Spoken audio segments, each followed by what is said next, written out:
W's El Campeón, the light heavyweight, the Shining Star Rey Calitri, and you are now tuned in to the BCP. Nothing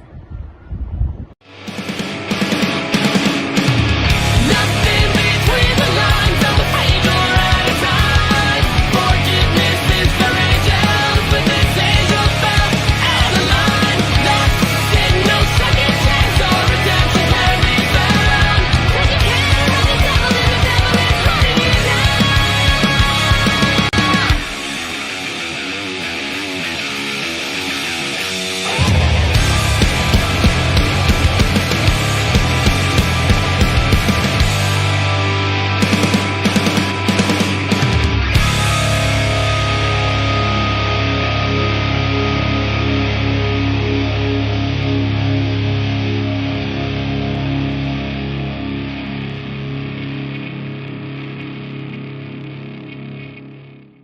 Ladies and gentlemen, welcome in to a very, very special Monsta edition of the BCP. Ladies and gentlemen, please welcome into the show. This is long overdue. He is a multiple-time tag team champion everywhere he goes, including the likes of CZW, ICW, JCW, JAPW, World Extreme Wrestling. He is the current reigning and defending Titan Championship Wrestling heavyweight champion, ahead of his appearance at Mt Olympus this Saturday at Adrenaline Academy in New Jersey. Tickets are still available. Shameless promo, please welcome to the show. This is long overdue, Steve Monsta Mack.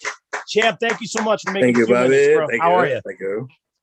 Appreciate I'm good. it. And yourself? I'm good, man. I'm good. I was talking to you. I mentioned this to PJ off air, man. Like, I'm starting to get, some wrestling work here, a little travel. I told you I was super tired. You've been doing it, what, for 20 plus years now, man? So this February coming up makes 25 years that I've been going full time. Thank you. Thank you. My first official match was actually 25 years ago already. It was in October of 2000. I'm sorry, not even 1996. Wow. Oh, man. And yeah, it was pretty wild. Me and my cousin Loki, we got into it the same day. Low Life Louie, he helped us get into it, and it's been a wild ride ever since. Honestly, I thought I was going to be done by now, but you're the top dog, man. Come on. Listen, everyone knows that, the big dog always has to put up a big fight no matter what. And eventually those big fights, they catch up with you. You know what I mean? And, I had a little bit of downtime, not downtime, but where I wasn't working as much. And it's definitely helped my body recover. And, the last couple of years, as I knew I was getting closer to 25, I knew I wanted to do something special. And just so happened that Titan was starting after the breakup with SWF. And I talked to Billy.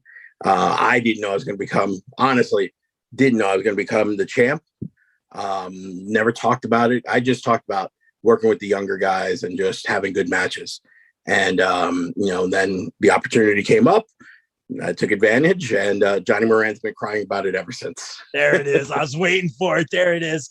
We'll talk about Johnny. Obviously, I know I'm supposed to be impartial, Mr. Mack, but Johnny, personal friend, has really inspired me, given me opportunities. So I try to be impartial. We'll talk about that in a little bit. You are the champ. You are here. And I appreciate you last night taking the time to watch the PJ Savage interview.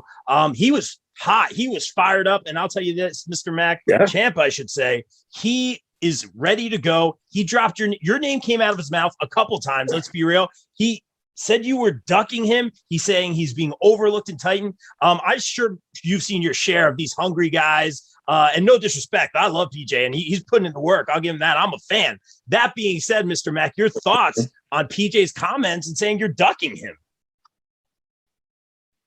Well, the reason why I watched is because I do know that PJ Savage is very talented. He's a very hungry individual. And to be honest, he reminds me a lot of myself when I was his age, if not younger. Oh, wow. And a lot of the things he said at some point when I was still green, I said. So I know where he's coming from. I know what he's all about. I know what he wants. I do know what it's like to be in his position.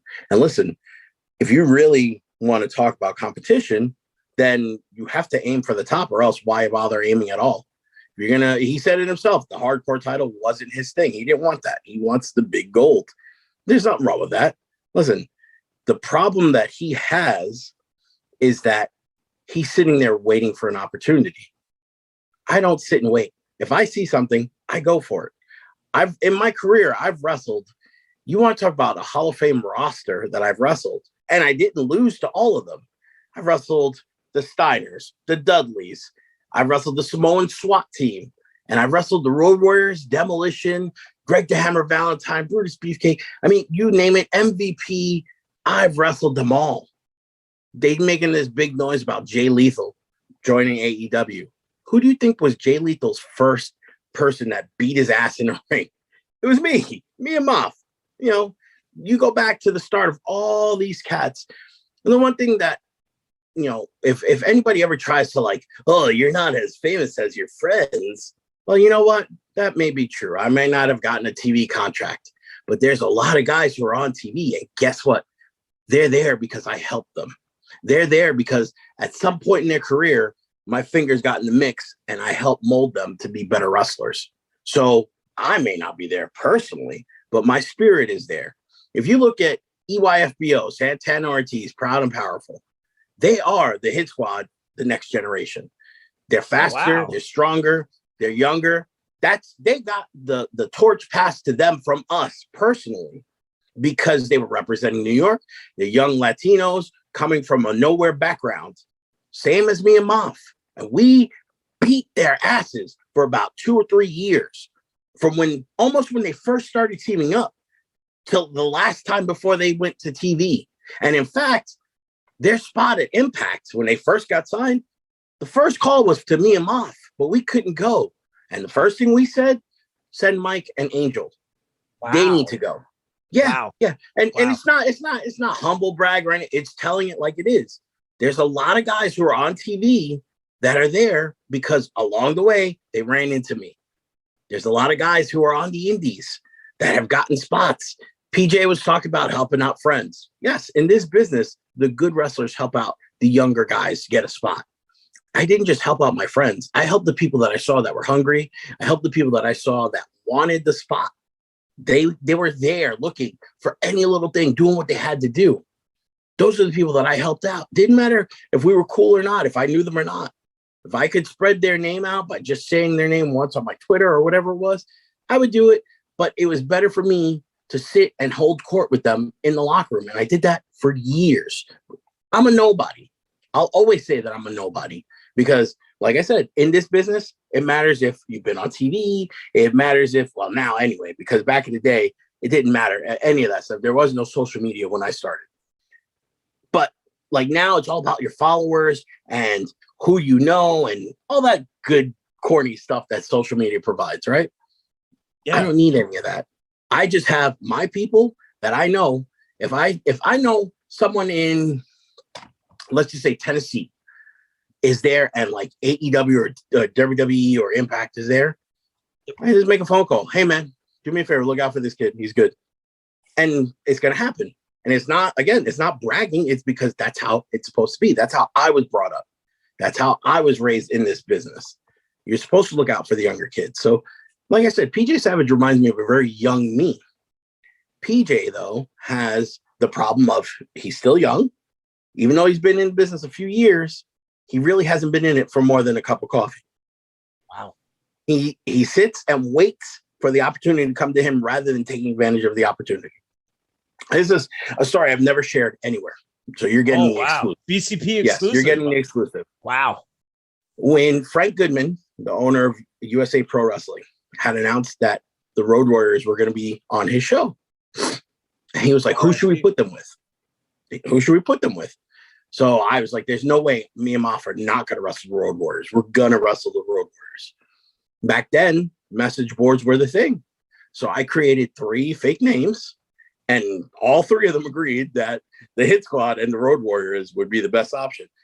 But because I did that, a whole bunch of other people agreed, and they were like, yes, this is true. Yeah, I mean, it's like 4D chess, man. Yeah. Yeah. you got to create the opportunity for yourself, because if you don't, no one else will. It doesn't matter what they say to your face or whatever. This business will always be a selfish business. You have to take care of yourself first and then take care of everybody. And it's not something that I've always done, because honestly, had I only looked out for myself, I would have been on TV and I would have only been, making TV money. But I learned later on that you have to take care of yourself first. And it's not being a dick. It's not being a jerk or anything like that. It's what this business is, self-promotion. PJ Savage is a great talker. He talks a great promo. He's very fierce, very intense.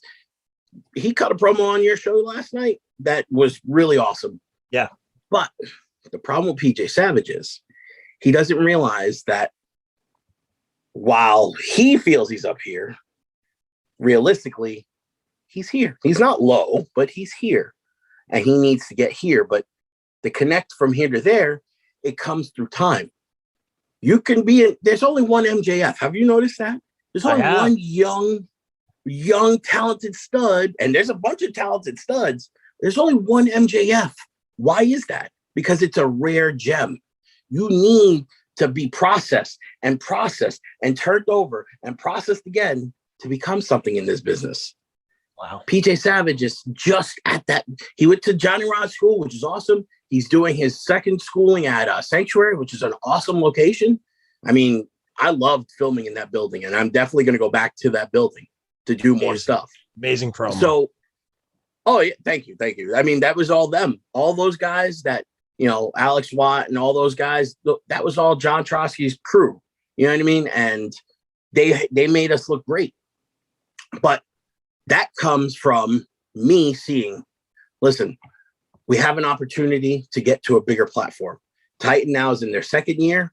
They need to elevate. This can't be the place where guys are just starting. This has got to be the place that established guys come to get to the next level of TV or getting to a bigger indie. If Ring of Honor is going to be an indie, let's just say, right? That's what everybody's thinking, that they're just going to be another indie, no contracted guys. Yeah. Why wouldn't you want to take the guys that are working at Titan to be on Ring of Honor? You know what I'm saying? Like, sure. That's how it should be to me. A Game Changer Wrestling should be looking at the talent of Titan Wrestling. And as long as there's those guys who aren't taking advantage of the opportunity that they have, then it's going to be kind of hard. But now you got guys like Rick Recon, Nikos Ricos, PJ Savage. You got a few guys there who are killing themselves. Blaze Haram. I love Blaze. Blaze is awesome. Actually, me and Blaze Haram went to the same high school in Brooklyn. No kidding. We played on the same football team. I was a few years older than him. Yeah. But we played on the same football team. And we have that history. You know what I mean? That connection.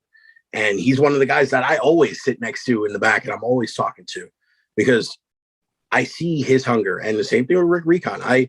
We've had some great matches, but I enjoy talking to the guys who want to know more to be better. You know what I mean? Yeah. And I think PJ Savage just needs that.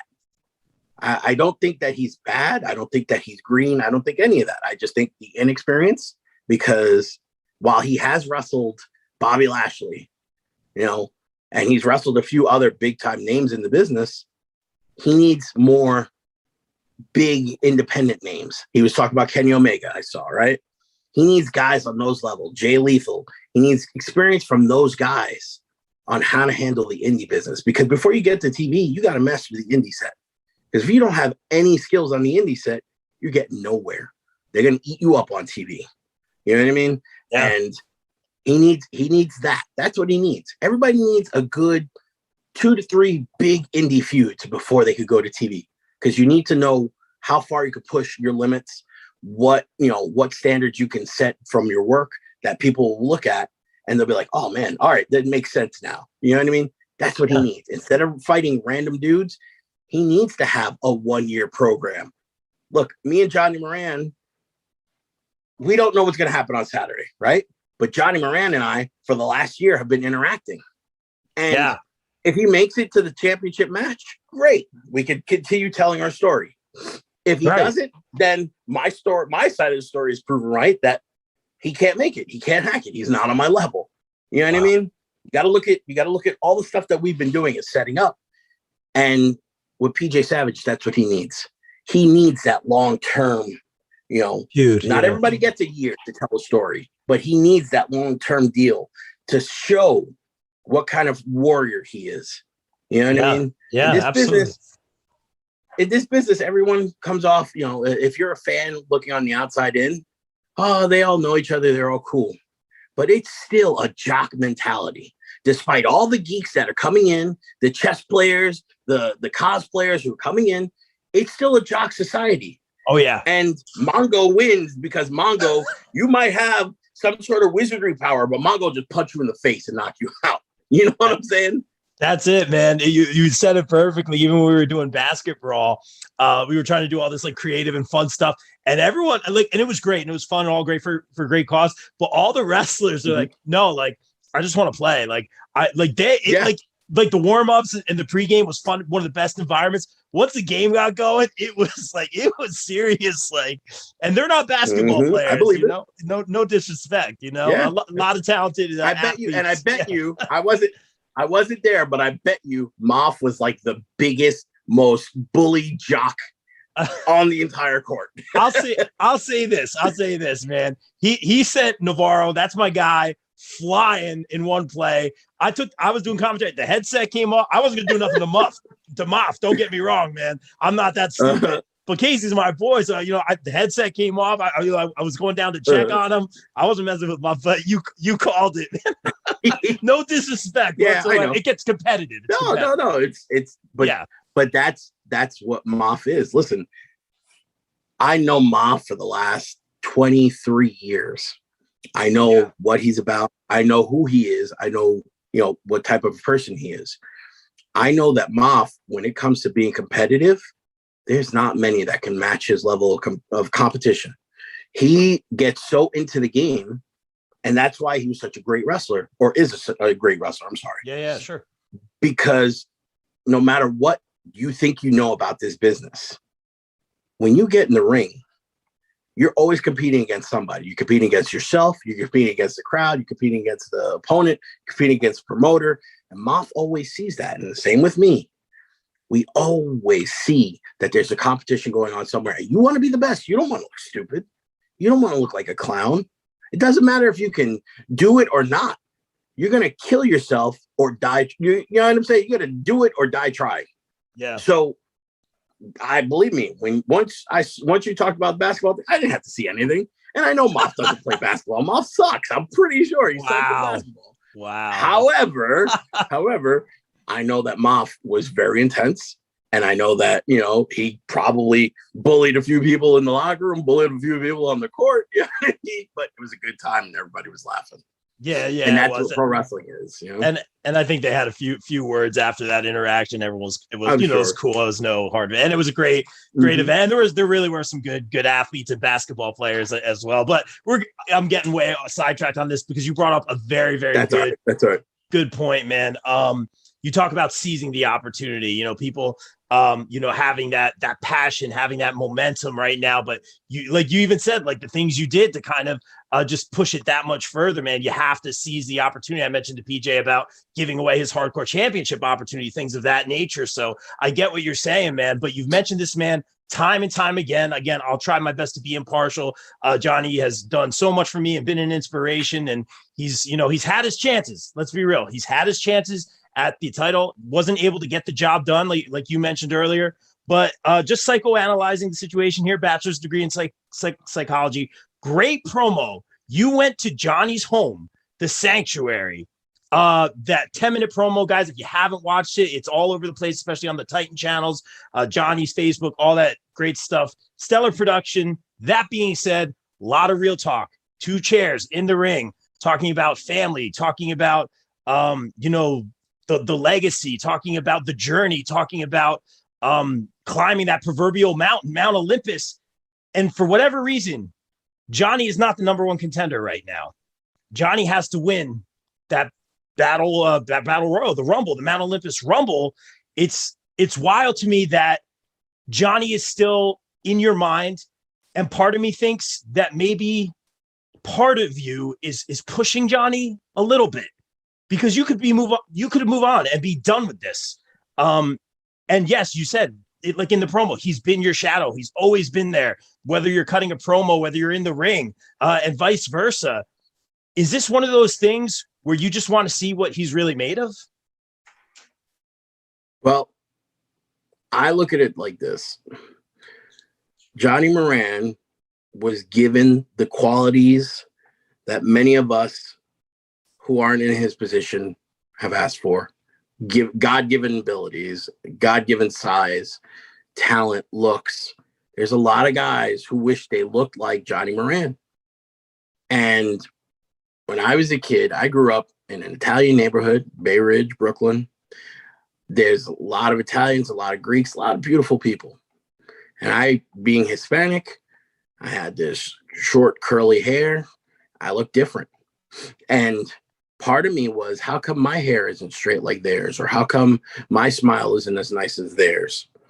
And while I didn't hate them, I definitely resented the fact that I didn't look like them. And I got along great with everybody. I mean, you see how I am in the locker room. I like to talk to people. I enjoy the human experience because everybody has a different story. Everybody comes from a different place, different background, and it's cool to find out what people have gone through. With Johnny, though, I feel like he's taken advantage of what he's been given as far as his looks, his size, his talent. I told him to his face, he's a blue chipper. That's a term that you use in college basketball or football for someone who has everything to have it. But the problem is he would rather pretend to be a play wrestler. And listen, he's doing the miles. He's doing what he can. But who's talking about Johnny Moran? If it isn't for me, the Sanctuary is talking about him, but who else? And he wrestles for a lot of places. So who's really bringing up Johnny Moran? Nobody. And the reason why is because he doesn't take this as serious as he should. It's not a knock on him as far as like, you know, just, oh, I hate him and blah, blah, blah. No, he's someone I see that has every reason to succeed, and he doesn't give it his all.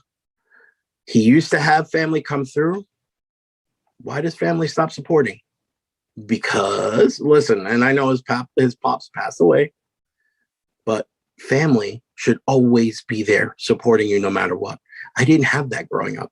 I didn't have a bunch of people coming to my shows. It's not until recently that I even had a girlfriend who came to my shows, because a lot of the time, nobody supports the way they should.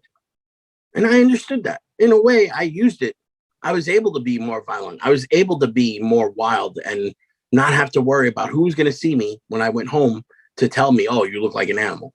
You know what I mean?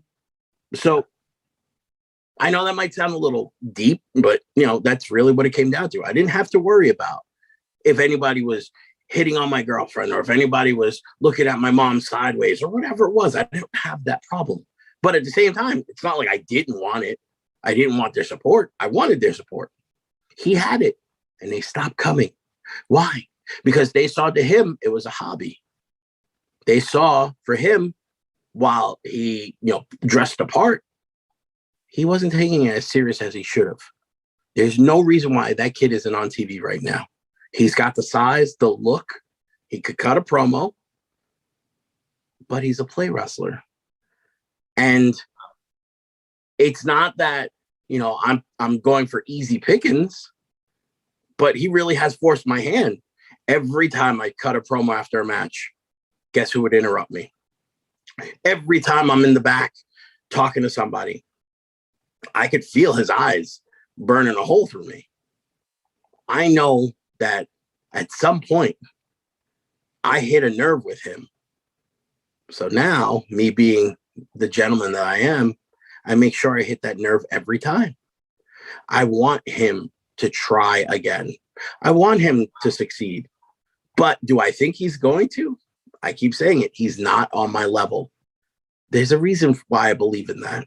I looked into his eyes. When you look into the eyes of someone and you see what they're made of, especially you saw how close we were.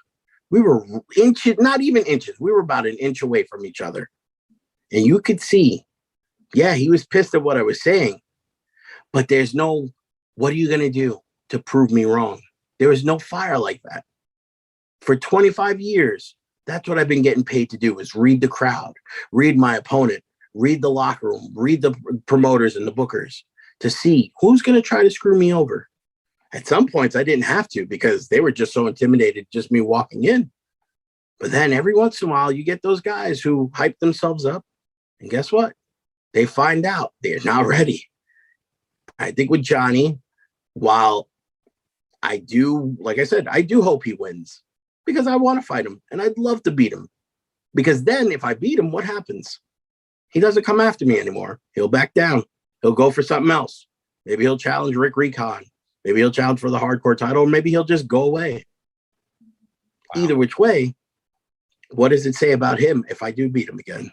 If he makes it all that way just to get beat again? Wow. For me, I'm Steve Mack. I'll always be Steve Mack. I'll always be Monsta Mack to people. Cool, whatever. If you like me, love me, hate me, whatever. I'll always be the same guy. But I'll always tell you the truth. That right there is all truth. Wow. I appreciate you being honest. I appreciate you opening up and telling us, what's going on in your head right now, man, because I'm sitting there just trying to read the situation, man. And that's how you feel, obviously, not just for Johnny, but anyone competing this Saturday at Mount Olympus. You have that opportunity in the Rumble. And there's still a lot of names that are unannounced. So I'm excited to see who's going to be in that Rumble. Hopefully we have some surprises. There will be, trust me. Oh, I love it. There will be a surprise. I already made a couple of phone calls. There will be at least one. I like to, you got me thinking. I like to hear that, man. And also, I don't know if you want to comment on this at all. We did talk about this a little bit. With everyone now, because we didn't really talk about it before, but there's been all these lines in the sand and and indie wrestling drama. And, we talk about, the wrestling perspective, the independent contractor perspective, the promoter perspective, all that kind of stuff. It seems like those lines have kind of been blurred and gone away, which I think is a good thing, just in terms of people being able to work wherever they want. I know where I want to work and I know where I don't want to work. And that's everyone else's prerogative, man. To you, this is probably just another day at the office. You've been doing this for a long time. You're probably no stranger to drama or lines in the sand. Any comments on the situation now, or just overall in general? Well, when I started wrestling for Bobby Lombardi's NYWC. Bobby Lombardi was someone that he had went to a bunch of different schools, ECW school, Johnny Rod's, and at some point they all kicked him out. They all said he was wasting his time, whatever it was. And anybody associated with Bobby Lombardi was kind of looked at as like garbage, right? And that was in New York. Move on to New Jersey. I started wrestling for Jersey All Pro. Anybody associated with Fat Frank Jersey All Pro really can't wrestle anywhere, because back then there really was a ceiling. I mean, it was, and listen, I tell everybody this because it's true. I am not a racial guy. I am not, you have to use me because I'm Puerto Rican, or you have to use me because I'm black, or you have to use me because I'm white. I'm not about that. But back then, it was definitely a wall of white who held down anything other than white. Oh, wow. And it's not just my opinion. There's a lot of people who speak the same thing. You talk to a Homicide, you talk to a Low-Key, Moth. The four of us faced that together. And while we did have our white friends, back then, the independents, it was a place for guys who were white, guys who were old TV guys that were just trying to make an extra buck, and that was it. And then we come along and we scare everybody. We come along and we change the game. Ring of Honor was started because of us. You throw in the SAT and Christopher Daniels and American Dragon, we all were wrestling the same strong style. But because of us, the four of us, with the SAT, Amazing Red and Quiet Storm and Chris Devine, we're the ones who changed the game. What we were doing at JAP and what we were doing at Frank Goodman's USA Pro and ICW is what Rob Feinstein and Doug Gentry had seen personally, firsthand, because they were filming the shows. We changed the business. There's not a lot of guys who could say that. We started Ring of Honor because of what we were doing and what we were bringing. Everything that we did, people believed. Everything that we had did, people bought into, because we were on another level. So when we crashed through that ceiling, There was still a lot of hesitation. But back then, we had a choice. We could work for JP or we could work for CZW. You couldn't work for both. We had to deal with that. Eventually, hey, guess what? I was tag team champs at CZW at some point. So clearly that wall was crossed. With this is something personal between two promoters for the most part. And the only people that are suffering are the workers. But at the same time, I feel that it's kind of good because you don't have to deal with, hey, I'm wrestling here. You have to lose here because you're wrestling there. Or I can't lose here because I'm this there. Any of that nonsense that these kids try to pull. And believe me, there's been a lot of that in the 25 years that I've been wrestling. At some point, you have to realize, doesn't matter if you win or you lose. If you put a performance that people are going to demand for you to come back, then that's what you're really wrestling for when you go to a place. When you make a debut, you want people to say, please come back. You're not looking for, if I wrestle, I could only win blah, blah, blah, or beat blah, blah, or no one could beat me or whatever. You know what I mean? There's a lot of crap like that. Believe me, see it all the time. If you can get the people to demand you, it don't matter where you work. I mean, look at Deonna Purrazzo. You just had her on the other day. Shameless promo. Deonna Purrazzo, that's someone that I've known since she was in her first months of wrestling. She's amazing. I met her when she started training. She's one of the best in the world today, bar none.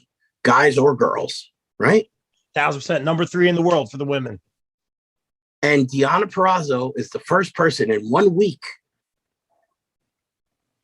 in WWE, Ring of Honor, and Impact, all in the same week. Who's done that? I can only think of one person. There might be one other person, but I can't think of who it is. She did that. Didn't matter what contracts or what lines she had to cross. She did it. And it wasn't her knocking on the door. It was them calling her and say, hey, can you show up? Because we'd like to have you. So there's no reason why you can't have people working multiple places. Now, like I said, some people, hey, they take their time or they, hesitate to shine like they should. And well, they don't get called back because it's this guy running. I don't really need to. That's bull. When you get paid and you get called to work somewhere, you put on your best effort no matter what. Everybody likes to take a day off. That's fine. But when it comes to this, that your life and your opponent's life is always on the line when you step foot in the ring, you can never take a day off. People like to, listen, I've had Loki as my cousin for a long time, since I was born. Actually, since he was born, because I'm older. There, yeah. And there have been times where I've hated him. There have been times I love him. I always say it. I love Brandon, but I hate Loki. But you know what? A lot of people like to jump on the hate Loki train because he's had some crazy, things that he's posted. A lot of people say, oh, he's a jerk. I guarantee you talk to the majority of the people that he's worked with, and they say the total opposite. He's been one of the most helpful, one of the most caring, whatever it is, because he cares about this business. If you care about this business, you won't let anybody take advantage of you. It doesn't matter who it is. But at the same time, if you care about this business, you're going to do things to make you grow. And I've seen him take kids who you might be like, oh, what the hell, and turn them into things that people want to see more of, become attractions, become draws. I've seen him do it multiple times. It's not just once or twice. He's done it. He might be loud with his, and the thing is, not even that he's loud. He's brash and bold with his statements. But at the same time, he's saying it because what he believes, there's some sort of truth to it, no matter what. And that little bit of truth is something that we should all have. But a lot of us don't because we were brought up the wrong way in this business. People don't understand. It is a business. You are supposed to work to make more money. Someone like, ask Chris Dickinson. He just got hurt. He's in the hospital right now. I hope he gets a speedy recovery. Just had surgery, came out last night or whatever it was. Ask him if he takes this business serious more now or when he was a kid and trying to make it. Because I guarantee you he'll say now because he's living off of it. He's making a living off of it. And a lot of these kids, they're living with their mom, they're living with their parents, whatever. They're not making a living off this, so they don't understand the seriousness that they need to approach this with. And a lot of these people who are, a lot of these promoters who have their little personal beefs or whatever it is, they are just guys who are playing with their toys. They have their live action figures. They don't understand that it is serious business. Anything that you put your life on that you could possibly die doing, serious business, no matter what. And a lot of these promoters don't understand that. They think, oh, these guys have been doing it for so long, they can handle themselves, they'll be okay, and I don't even have to get insurance. No, it's not the case. Because at any point, somebody could slip, the ring you set up could be loose, and the ropes could break, someone could break their neck. I've seen people break their necks in wrestling. It's not pretty. It sucks because you feel bad for the person. In fact, one of the most talented kids I ever saw was this kid named Spiral. He was Brandon was his real name, but he was Spiral. He wrestled in CZW, and he was famous because he gave I forgot whose brother it was. It might have been Matt Seidel's brother. He gave him a reverse Styles Clash off the top rope, and the kid got knocked out. Yeah, wow. Kid got knocked out, and they were like, "Oh, he's reckless." The kid wasn't reckless. They went for a spot, it got blown up, and the kid got knocked out on accident. It happens, you know what I mean? But then, come to find out, that kid Spiral, he ended up getting paralyzed. No, and died a few years later. Oh my gosh! Wow. Yeah. Wow. And he was young. I don't even think he was in his 30s. Oh my gosh. And I've seen that. Listen, I told somebody the other day, I was talking to him. I have over 30 dead wrestlers in my phone, and I keep it all the time. I don't get rid of them. And the reason why is because it keeps me in check. It reminds me that you can't take this for granted every time you step in the ring, because you could end up like them. Wow. I have a daughter. I love my daughter. My daughter's my world. She's the coolest kid in the world. And I want to be there when she's 20, 25, 30. I want to be hanging out with her and her friends and doing being the creep old man and just, you know what I mean? But having fun because she's fun. But I can't do that if I take this for granted. So every time I step in the ring, this is why I get at a Johnny Moran. Every time I step in the ring, I'm doing it from personal experience in that I've seen people get hurt. I've been to funerals. I've seen everything that you could see from this business. Wow. I know what it takes to make it. And I also know the sacrifice that you have to give. So don't come at me with, you can't work here because you're working for so-and-so. Well, guess what? Maybe it's probably better I don't work for you. You know what I mean? Wow. And listen, again, all these guys could work for whoever they want to work for. I think in a way it's always good, but at the same time, if you show a little loyalty, I think it speaks about you. I've been loyal to Titan because they were loyal to me. They took care of me. Rob Fury took care of me when I worked for him. I know that Rob Fury, there was one time that he said he couldn't pay me, that he was going to pay me during the week. I got paid the next day. There was no hesitation. You know what I mean? So I have no beef with Rob Fury. If Rob Fury were to call and say, hey, Steve, do you think you want to do? I'd give him a good consideration, even with everything. But at the same time, I'd talk to Billy and Charlie before anything. And I know Billy's not in charge anymore, but just out of respect for Billy and everything that he did for me, I'd want to make sure that I'm not disrespecting him by working for someone else. So there's the difference. You know what I mean? Right. A lot of these guys, listen, and I would love having a match with TJ Marconi. Personally, I hate the Thanos thing. I would love to shut down Thanos. You know what I'm saying? Yes, you heard it here first. Yes. But and listen, I love TJ Marconi. When I was booking JP, I booked him on my shows to be my killer. You know, I loved having him around. He's a good person. I enjoy talking with him. He has me as BWF champ, NYC champ for the last 3 years, even though they haven't ran a show. But still counts as a title. I would love to take on. Yeah, exactly. I mean, if you look at Wikipedia, I'm still champ for 500 something days, whatever. Still counts. But, still counts. Yeah, that's the counts. But I would love to wrestle TJ, but at the same time, I want to do it the right way. I'm not just going to jump. it's got to be done the right way with respect. Because while a lot of people don't have respect, I do. I take my pride in knowing that people think of me as someone that is respectful.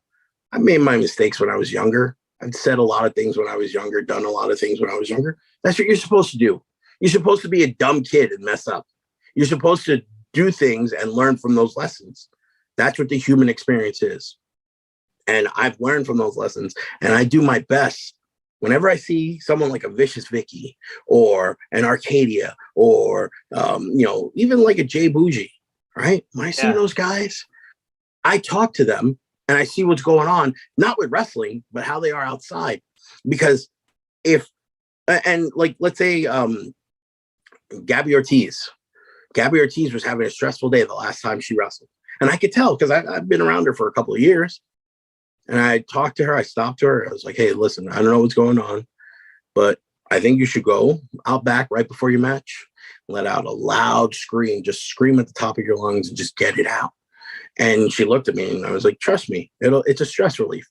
There would be times when I had my 9 to 5 that I would go sit in my car for a minute before I walked into the building.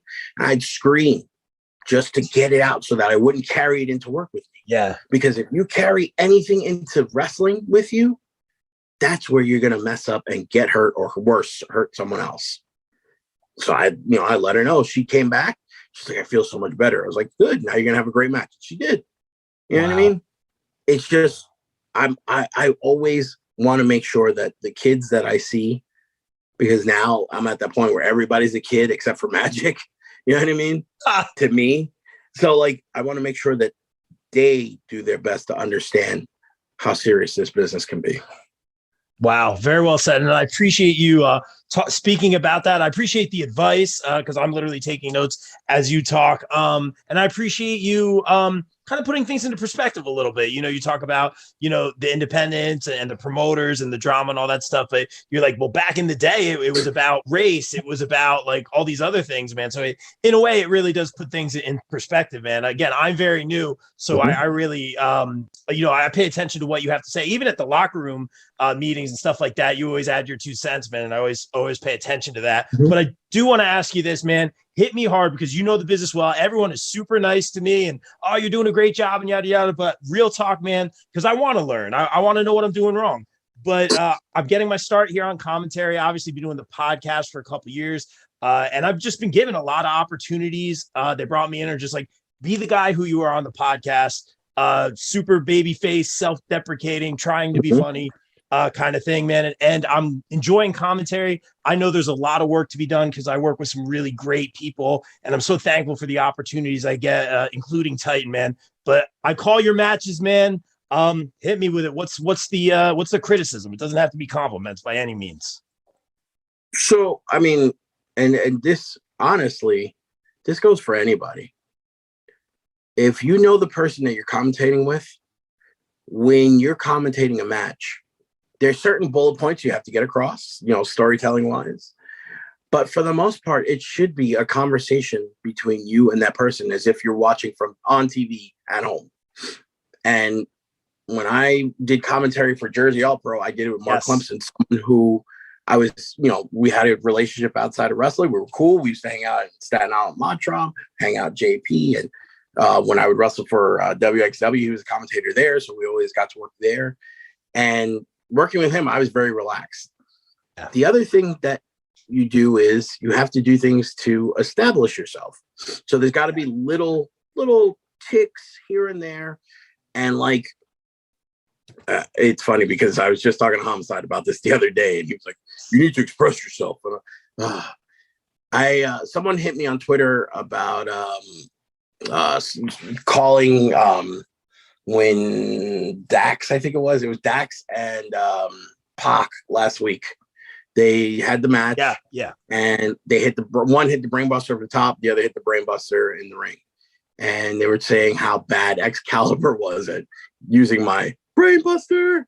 And I told Homicide, I was like, it's cool that I get shouted out, but I don't think that they realize anymore that it's me. And it's because it was, 15 years ago. That's just the way it is, And Excalibur's great. Excalibur's great at what he does.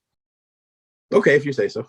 Oh, okay. Difference of opinion. Okay, go ahead. That's fair. Okay. No. Listen, Excalibur's being put in a tough position. You got Tony Schiavone on one hand, you got Jim Ross on the other. Two of the most memorable commentators of all time. Hands down. You can't sit in between those guys, and you have to be able to just hold your own against those two because they're going to get in their stuff. You know what I mean? Yeah. And Excalibur has to be the guy. He's a straight guy, which honestly, I don't see him as a straight guy. I see him more as the heelish, kind of Bobby Heenish. That's when he did that. That's how he worked. You know what I mean? Like for Pro Wrestling Guerrilla, he was calling out the technical stuff, which honestly sometimes I do hate that he's so like, that's the Tijeras. Like, shut up! It's a kick to the face. You know what I mean? Wow. But that's just me. You know what I mean? You know the business, yeah. Well, that's what I'm saying. I mean, I've been around a long time. Like, yeah, it's cool to get over certain moves, and you should, no matter what, because that's what you're there for. You're helping to tell the story more enhanced than what the wrestlers are telling. You're not going to know the names of moves, if you're a fan. But if the commentator says it, then all right, cool, I'm going to know it. But you don't have to repeat it every time. There was one match where they did 3 of those kicks where the guy's standing outside and he does that kick to the face up to the guy on the inside. And I think he calls it Tierra, so I forget what the fuck he calls it. But he said it like 3 times in the same match. Like, bro, you only had to say it one time. You know what I mean? Fans are going to know what it is. So that's my problems with him. But you don't want to be like that. You want to be where it's more natural of a flow. Like I said, you're having a conversation. If you have to plug something, you always do it at the start or the end, right before the end. And even then, not really. You want to make sure that the end gets its love the way it's supposed to. So you want to give anything in the beginning and then let the story tell itself as the match progresses. That's huge. Thank you. That's key right there, man. Yeah, love it. I mean, but a lot of people, when you're on TV, it's a different story. And again, with Jim Ross and Tony Schiavone, he has to be the guy that's feeding. They're not going to give it to Jim Ross, even though they should, because he's the vet, or even Tony Schiavone, because he's the vet. They're giving it to Excalibur so he could build up his experience. Like we were talking about Johnny Moran and PJ Savage, build up his experience. And once he gets that experience, when they're gone, then he can take over their role. That's what they're setting him up for. And that's fine. What kills me is like, when you're watching Rampage and there's like 15 people, there should be no need for a Ricky Starks there. It should be just Taz and Chris Jericho. You know what I mean? One clear baby, one clear heel. Let them work that chemistry. They know each other for a long time. Let them work their chemistry, tell their story, and then give what background you have insight on the wrestlers in the ring. Outside of that, the wrestlers are so talented on that level that they're going to tell a story. And if they don't, well, guess what? It won't be on TV as much. Because that's what's drawing. You know what I mean?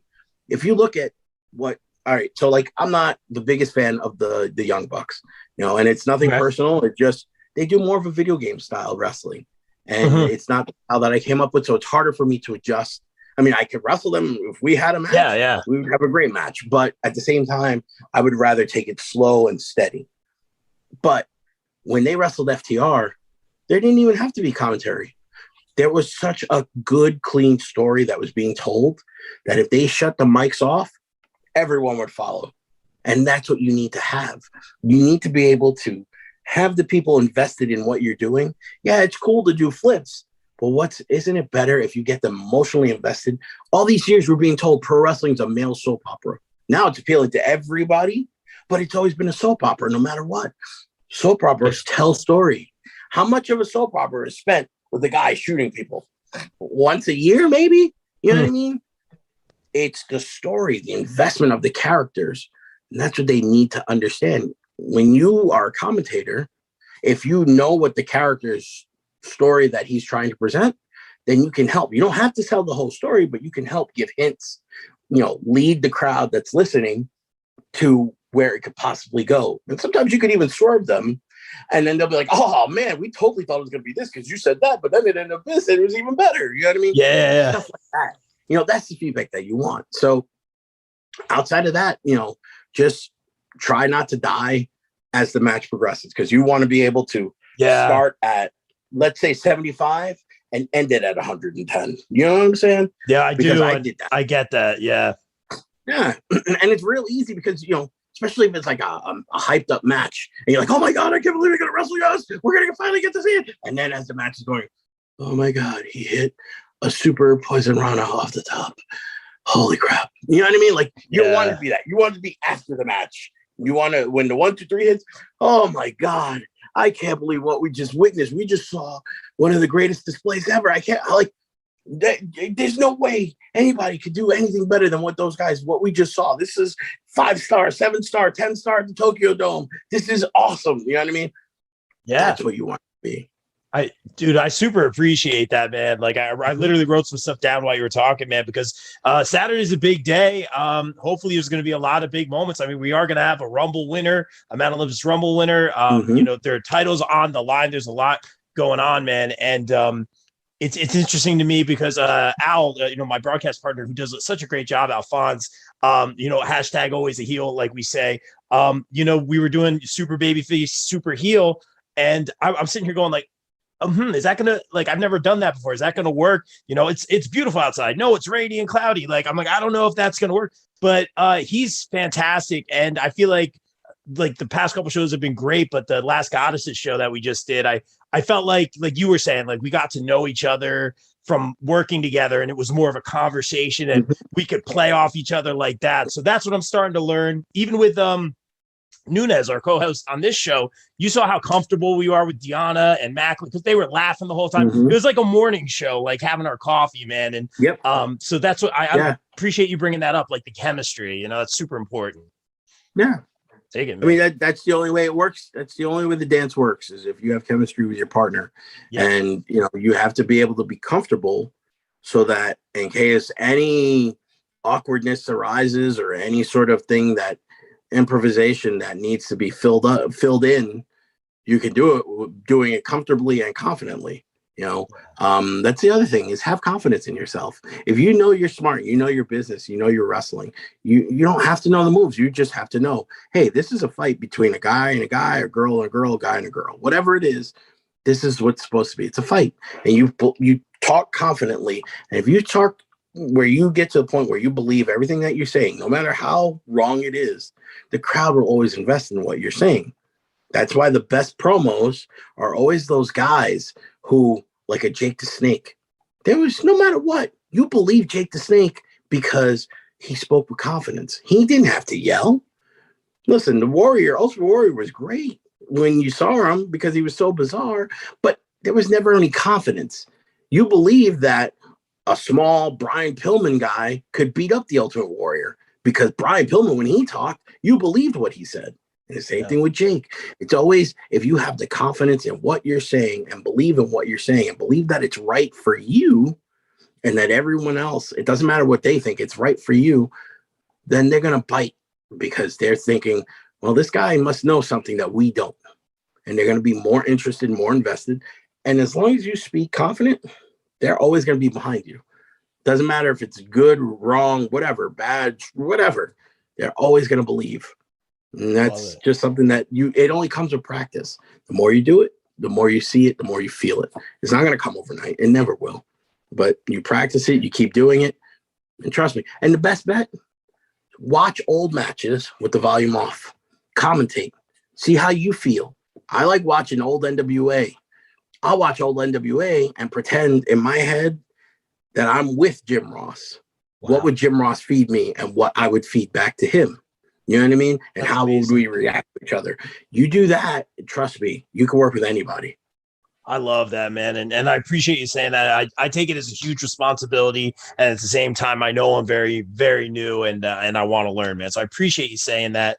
Monsta Mack, dude, this was great. I was going to ask like advice and stuff like that. I feel like you gave so much advice already, not just to me, but to a lot of the up and comers. So here's the hard hitting questions right now. You're a Brooklyn guy originally, like for real. All right. Yes. What is the Brooklyn pizza spot? What's the spot?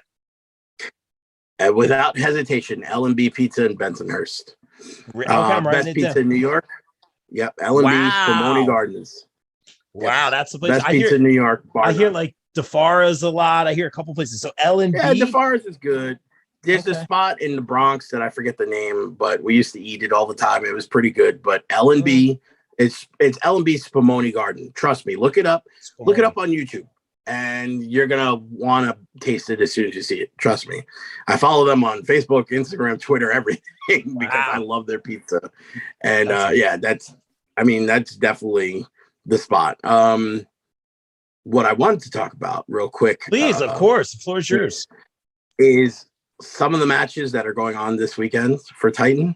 Please. We were talking before about story. Right now, I think the hottest story is Riley and Vicki. And I think between them and Rey Calitri and Rick Recon, those are the two matches that are probably you love Rey Calitri. Let's just admit it. Let's just put it out there now. You love Rey. Yeah. He's a guy. He calls from Egypt in front of the pyramids. Come on. Yes. Dude, he invests in himself more than anybody on the roster. Easily you see that. It doesn't matter if, listen, he could rent a Maserati every time he comes to show, which he doesn't, but he could, and, or come out with a Rolls Royce, a Phantom. He could come any car. You still believe it because you look at him, he looks like what he represents. Yeah. This is what I was talking about before with Johnny Moran. Difference between Rey Calitri and Johnny Moran, Rey Calitri is what you see. He believes no matter what, he's the best wrestler, and he has reason to believe that. He gets booked everywhere around the world. And guess what? He travels and lives the lifestyle that he wants to. Why? I listened to that. He said it. You set goals for yourself. You achieve them. You do things that you put you out of your comfort zone. And that's what every successful person that I know has done. They write a list down, steps on how to complete that list. I've done it. I did in almost every year that I've wrestled.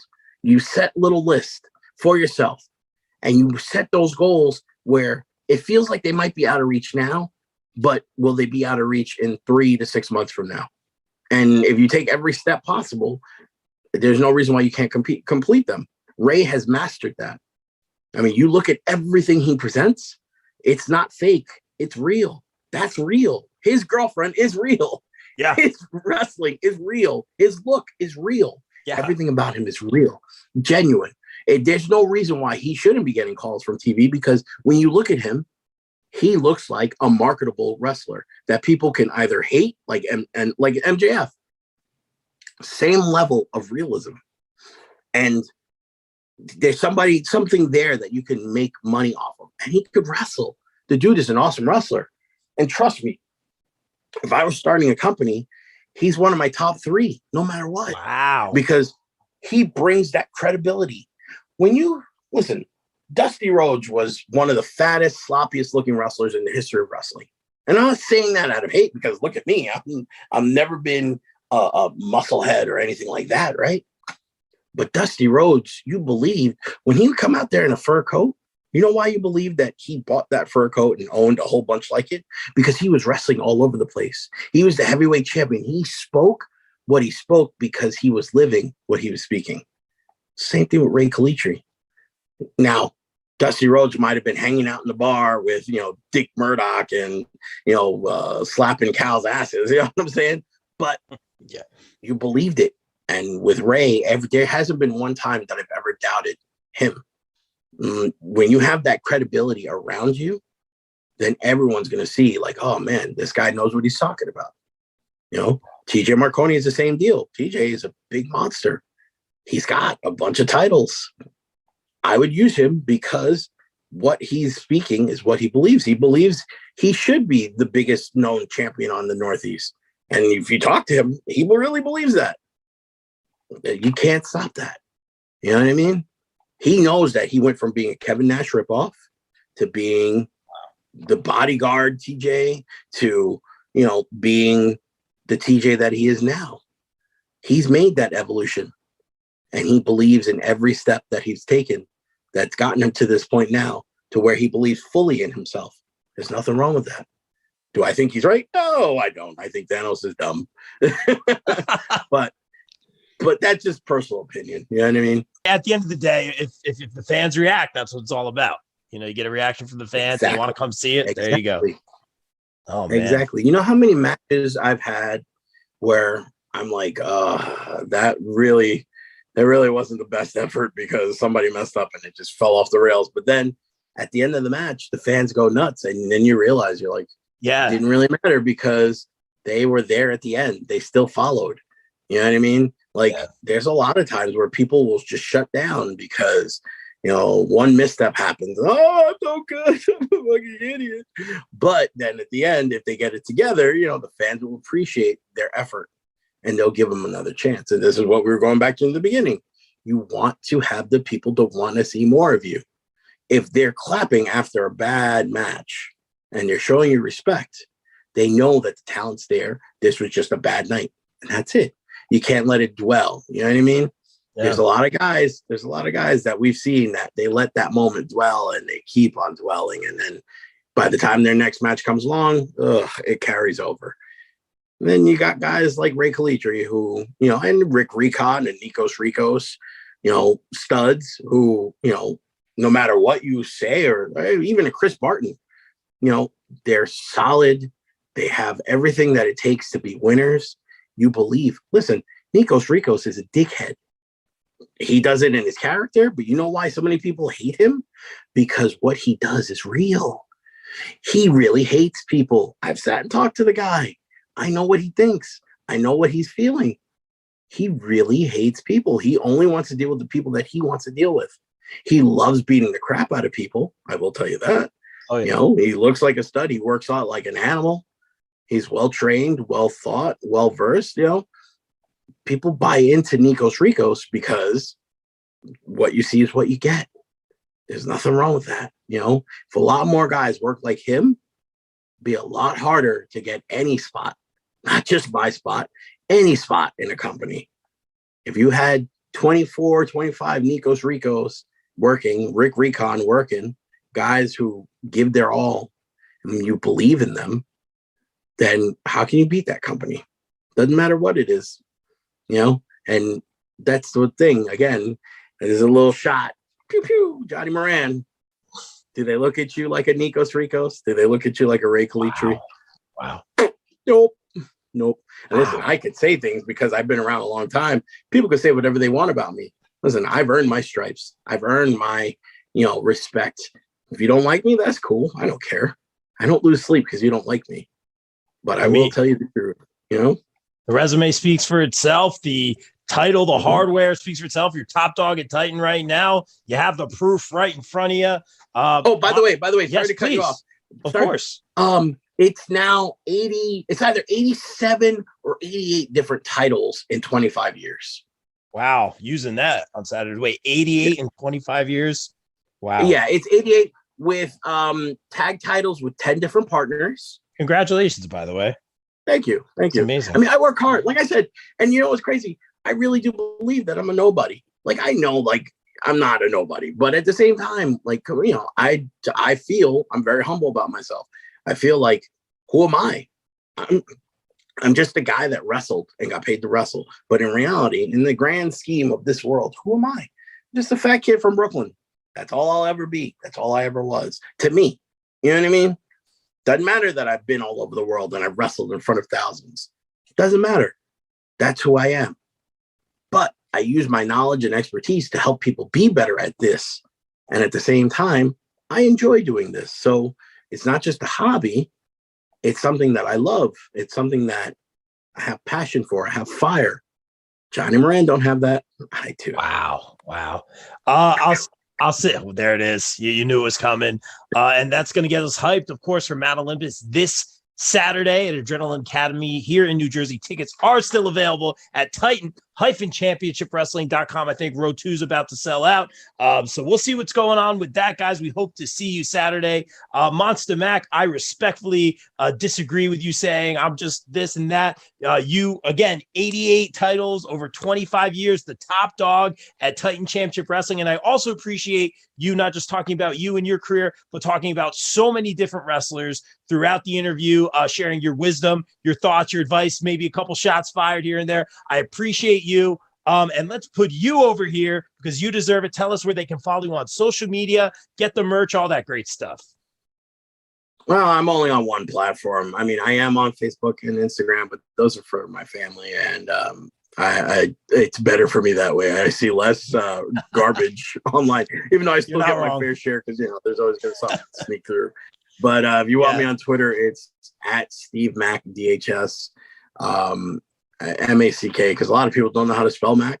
I don't know. I don't understand that, but I double checked. I made sure it was right. I got it. And I think if you look up for me on YouTube, it's under the same thing. But I haven't started posting. It's funny. I said that PJ was a lot like me, reminded me. My next step was to start a video game channel where I just reviewed or played video games. Are you a big gamer? We are. Yeah, big time. Bro, I'll send you the picture after we get off. Please. My title is normally resting on top of my arcade. One of many arcades that I have. I'm in a place right now where I can't display all of them, but I only have the 2 out right now. Like the arcade. Yes, sir. Yes, sir. Oh, wow. Arcade.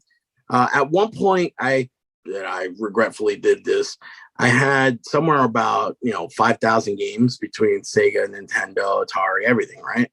That's Nunes. His room's a museum. Oh, you sold it? Yeah. Oh man, I sold it. Yes, made a pretty penny. But like every day I kick myself because I know that I sold a whole bunch of games that were easily worth $200-$300. You know what I mean? And you got to do what you got to do. Favorite game of all time. Favorite game? Favorite game of all time. Street Fighter 2. That's a great answer, man. Who's your character? Who do you go to? So it's usually Ryu Ken, but I do like using Blanca as well. Yeah. Yeah. I mean, but I try everybody but Dulcie and Zangief because they're both you got to be really like expert level, and I'm not there.